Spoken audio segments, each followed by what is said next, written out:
façonnes les saints. Tu aimais près de la croix, ton chemin c'était la foi. Je t'admirais dans ton silence, tu prenais part à l'alliance. Tous tes enfants, tu les offrais. Je t'ai contemplé, tu m'as regardé. Je t'ai vu, mère d'unité. C'est ta foi qui m'a transformé. Oui, je veux te prendre chez moi. Mère d'amour, garde ma foi. Près de la croix, Marie, tu m'accueilles en ton sein. Près de la croix, Marie, tu transmets l'Esprit Saint. Près de la croix, Marie, tu façonnes les saints.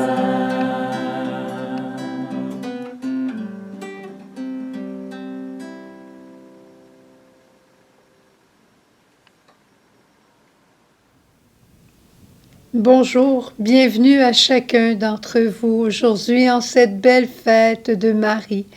Marie, Notre-Dame des 7 douleurs. C'est pas une fête de tristesse aujourd'hui. Marie veut que ce soit pour chacun de nous une fête de joie. Pourquoi? Parce que au pied de la croix, Marie façonne les saints. Et c'est ce qu'elle veut faire avec toi et avec moi. Notre-Dame des 7 douleurs, une plénitude d'amour. Marie a connu la plénitude de la souffrance, mais elle a aussi connu la plénitude de l'amour. Et c'est à ce titre qu'on l'appelle aussi la reine des martyrs, parce qu'elle a été vraiment martyre dans son cœur. Elle a livré sa vie totalement pour Jésus. Totalement. C'est ça un martyr. Et quelles sont les douleurs? Je me posais la question en priant Marie ce matin, puis je me suis permise de prendre cette photo que j'aime beaucoup. C'est pas la photo traditionnelle de Notre-Dame des douleurs, c'est pas la Vierge debout au pied de la croix, mais c'est une Vierge de compassion. Regarde l'enfant qui est là, regarde Jésus, regarde chacun de nous. Ça peut être toi aussi qui es sur cette photo. Et regarde là comment il prend appui, pas juste un peu sur sa mère. Il regarde, il cherche dans le regard de sa mère la foi dont il a besoin. Ça peut être moi ici. Et je cherche, Marie, qu'est-ce que je vais faire? Comment je vais faire?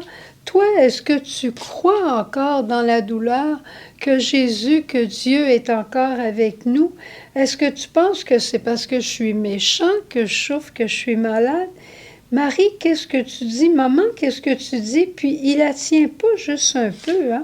Il la tient, son bras encercle complètement le cou de Marie, comme pour dire, t'es vraiment mon secours, Marie. Et c'est dans ce sens-là que Marie, elle est mère de compassion. Marie a porté et portera toujours les douleurs de son Fils. Elle les a portées sur la terre et encore aujourd'hui, quand il y a des diffamations, quand il y a des blasphèmes, Marie souffre. Marie souffre aussi, elle en avait parlé à la Salette, Marie souffre aussi de nos propres douleurs. Elle souffre beaucoup des douleurs que nous nous faisons les uns des autres. Elle nous veut tellement unis et elle souffre de nos désunités comme le bon Dieu. Mais comment Marie a-t-elle porté tant de douleurs? Comment continue-t-elle encore aujourd'hui à porter la douleur? Et c'est à ce moment ici qu'elle vient nous parler comment elle veut nous former pour être des saints. En la contemplant, c'est facile de comprendre. Marie avait confiance en Dieu. On peut appeler ça sa foi. Mais elle avait placé sa confiance en Dieu. En tout, elle savait qu'il était là. C'était le roc de sa foi que la présence de Dieu. Et à son tour, elle se fera présence. Et Marie était toujours en communion avec Jésus. Elle a chanté le psaume « Qui regarde vers lui resplendira ». Eh bien, Marie a levé son regard et elle a été en profonde communion avec son Fils. Et plus nous aussi, nous sommes en communion avec Jésus, plus nous pouvons unir nos propres souffrances aux siennes et connaître aussi la joie par avance de la résurrection. Saint Paul va dire le connaître, lui, avec ses douleurs, mais avec la puissance de sa résurrection. Ça va ensemble.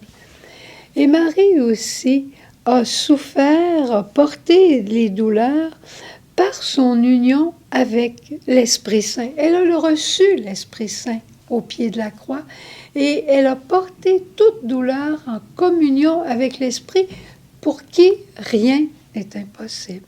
Et c'est à ce moment-là qu'elle est devenue notre mère éducatrice.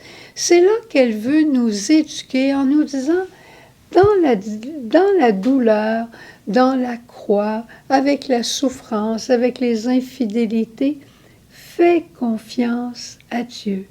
Ne te révolte pas, même s'il y a des mouvements de révolte, des tentations de révolte, ne te révolte pas au point de dire « j'y vais plus à l'église, je ne me confesse plus, je ne communie plus, je ne veux rien savoir du bon Dieu. » Mais non, c'est le temps de courir plus que jamais.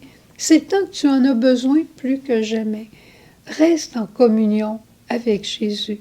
Et sache toujours que toutes tes souffrances vont porter du fruit. Alors, tu sais, Jésus, le Père a donné à Jésus la glorification de la croix à travers le matin de Pâques, la résurrection. Marie aussi a connu la glorification de ses propres douleurs à travers son Assomption. Mais toi aussi, tu connaîtras cette glorification. Et on la connaît dès qu'on est uni, même si c'est douloureux, dès qu'on est uni à Jésus et qu'on prend le soutien de Marie, on a déjà une gloire intérieure, on a déjà une compassion intérieure qui nous donne beaucoup de joie. Mais la grande glorification arrivera quand à notre tour, on entrera au ciel. Alors je te dirais, va et fais de même comme Marie, sois présente à tes frères qui souffrent. Écoute-les. Des fois on dit, qu'est-ce que je vais aller voir un malade ou je vais aller voir quelqu'un qui vient de vivre un deuil, une séparation. Qu'est-ce que je vais lui dire? Rien, rien. Écoute, écoute. Puis ensuite, une parole d'encouragement, pas plus.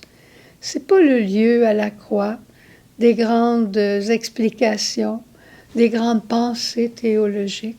C'est le lieu de l'amour. Écoute, présence et encouragement. Bonne journée.